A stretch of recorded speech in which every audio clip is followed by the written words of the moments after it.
Hi everyone. So today this video I will show you how to create an application and use that application how we can use in real time activity. So let's start how to do this one. So those who are watching this video newly, kindly complete my previous video. That is I upload one more video like how to create an admin user creation.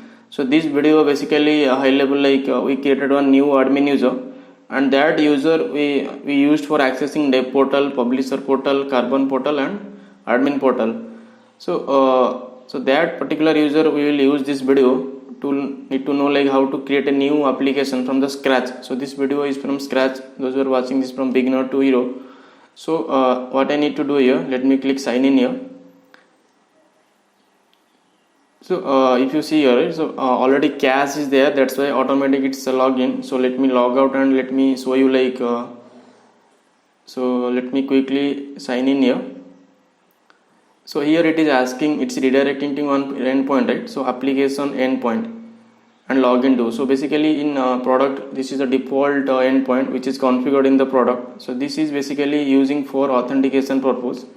So let me quickly use this new admin user. So this is my new admin user which I already created. Okay, so those who are need to know like how to create an admin user from the scratch, kindly complete this video admin user creation, so you will get some better understanding how to do that one.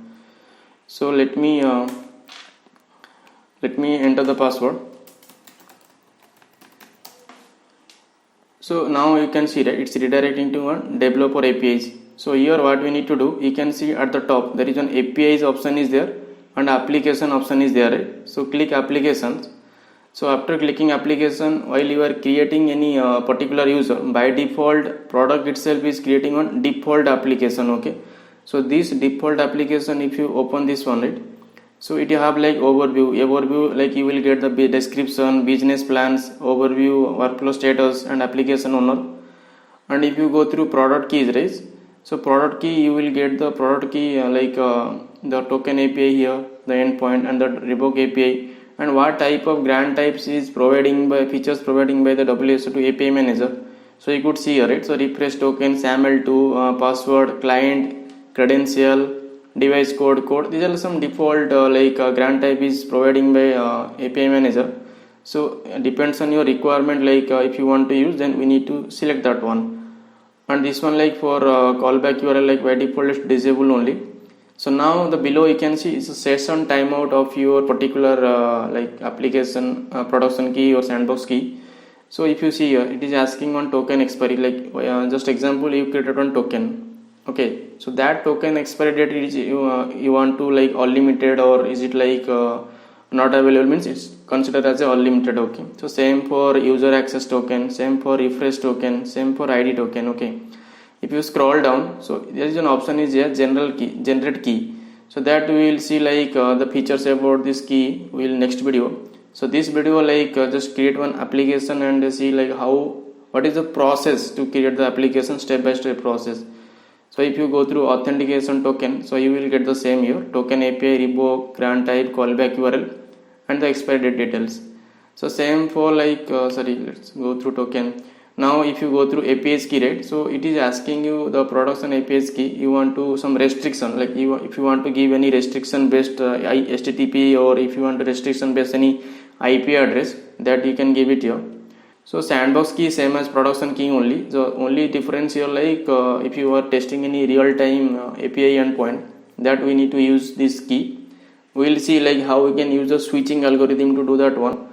So in sandbox key we will use for like any static data, like just for example like you are creating any application and that application endpoint you want to call the static endpoint. So that purpose we need to use this key. So we will see in upcoming videos how we can use this one.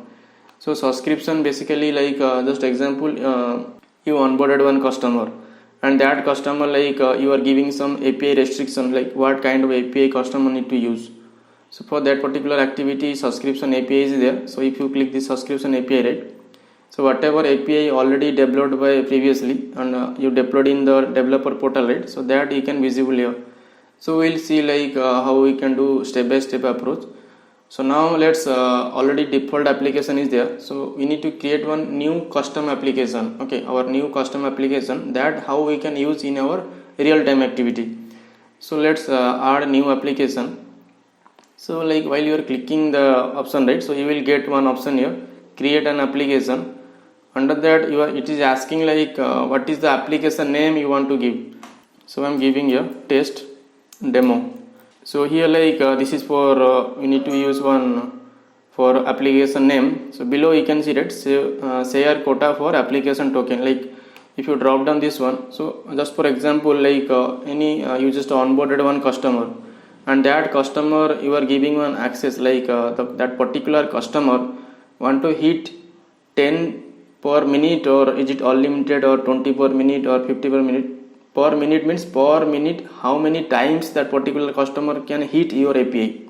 Okay, so let me give your unlimited. So for demo purpose, like we need to show multiple things, right? So that's purpose I using your unlimited. So application description I'm giving your sample test application demo. So we can use any description. This is not mandatory field, only here like application name. So you can see the star symbol, right? Those who are star symbol only, that is mandatory. So let's save this one. So after clicking save, like it is below right side bottom, right, showing what application created successfully. So now you can see like this is your application, and if you go through production key and auth token, it is same like the default application. This is like for one custom application how we can create. So next video we will see like how we can use this one in our generating keys and all. So those who are watching this video newly, kindly go through my channel like so beyond doubt. So I am regularly uploading WS related videos, and in future also I am planning like to upload all AI related videos which will helpful for your future. So thank you so much those who are watching my video. Kindly like, share and subscribe my channel.